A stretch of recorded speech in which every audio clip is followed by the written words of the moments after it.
Amid the scorching heat of the desert and along the silent banks of the Nile, a figure traverses millennia, carrying power, mystery, and fear. Anubis, the god with the head of a jackal, is not merely a guardian of death. He is the invisible judge of souls, the one who decides whether a man's heart is pure or corrupt. But have you ever wondered how an ancient god, with the face of an animal, came to wield such authority over life and death? Anubis did not emerge by mere chance. His black form, inspired by the jackals that roamed the Egyptian cemeteries, symbolized something profound: the ability to guide the dead along the path to eternity. According to the Book of the Dead, he weighed the hearts of men against the feather of Maat, the goddess of truth.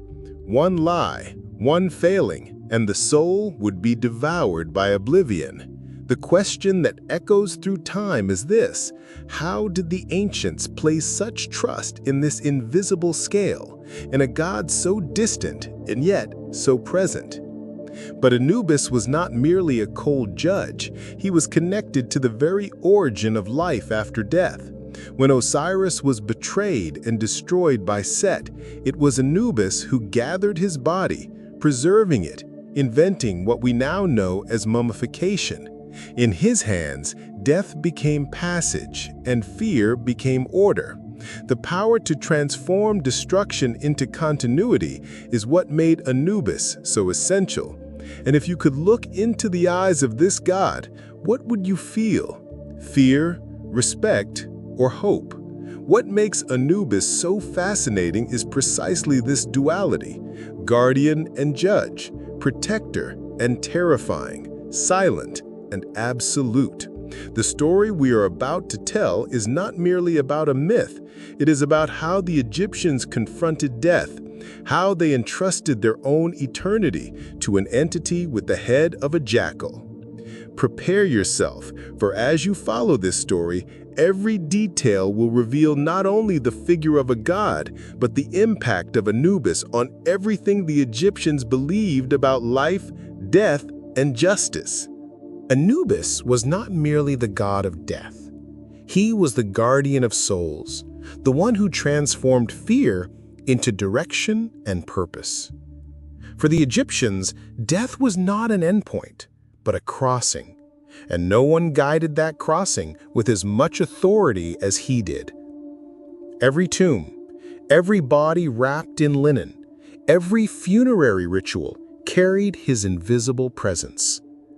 But why exactly did he become indispensable to the dead? It all begins with mummification.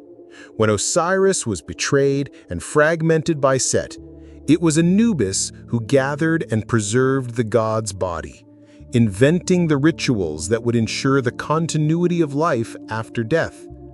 The ritual of mummification, mentioned in ancient papyri, describes how the priests, symbolically assuming his form, cared for the bodies, ensuring that the soul, the Ka, could recognize its vessel and exist eternally.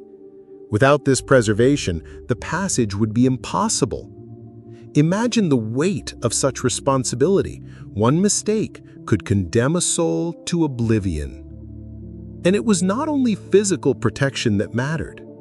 Anubis was the judge who weighed the heart of the deceased against the feather of truth, the scale of Ma'at. Every action, every lie, every choice in life was placed on the invisible scale. One failing, and the soul would be devoured by Ammit, the devourer of the dead. He forgave no one and favored no one. This absolute impartiality inspired respect and fear, but also a silent hope that if one lived rightly, eternity was possible. His presence also extends across myths. Anubis aided Ra against the serpent Apep, confronting primordial chaos, and assisted Osiris in fulfilling his destiny as king of the Underworld. In every story, he appears as the one who transforms the end into a beginning, who guides the passage and ensures that divine order is maintained. Now consider this. If a god could decide the fate of your soul with such precision, would you trust the scale completely? And what if, even without realizing it, he was watching every step, every choice, every thought, always ready to weigh your heart? The question is not only about Anubis, it is about us, about our actions and what we leave beyond life. In the heart of the Egyptian underworld, Anubis assumes his most decisive role, the judgment of souls. In the Hall of Two Truths, each heart was weighed against the feather of Mot, and the tension was palpable. Imagine an eternal instant in which every lie, every selfish act, every decision of a person's life is laid bare before a silent God, with eyes that see beyond flesh and memory. A just soul could pass through the gate of eternity. A corrupt soul encountered only the emptiness of oblivion. But Anubis did not limit himself to judgment. His figure is intertwined with the battles that shaped the world. He aided Ra in the struggle against Epip, the serpent of chaos, ensuring that the sunlight would be reborn with each dawn. In the stories of Set and Osiris, Anubis appears again as strategist and protector, the one who preserves order and keeps alive the cycle of life and death. Every action of his demonstrates a balance between power and duty, fear and hope. His relationship with Wepwawet, another god with the head of a jackal, shows that Anubis did not act alone. Together, they traversed the paths of the afterlife, opening trails for the dead and guiding gods and men through the shadows. This symbolic partnership reinforces the idea that, in ancient Egypt, the crossing of death was a complex journey, where knowledge, courage, and respect for divine laws were essential. And then arises the question that fascinated the Egyptians for millennia. How can a god, at once protector and judge, influence the destiny of all, from the humblest peasant to the most powerful pharaoh? Every myth, every ritual, every offering to Anubis answered this question in part, but left room for an even deeper reflection. Is it possible to deceive the judgment of a god who knows the human heart better than any other being? Anubis teaches us that eternity is not granted, it is earned, and that the justice of the underworld is as inexorable as the rising sun. Every story that survived in the ancient papyri is a reminder that his presence shaped not only the destiny of the dead, but also the way the living lived, with fear and respect, aware that nothing escaped the gaze of the god with the head of a jackal. For the ancient Egyptians, Anubis was not merely a distant god, but an intimate presence, almost tangible in every moment that involved death. He was engraved on the walls of tombs, invoked in papyri, and called upon in rituals that ensured the deceased a safe passage.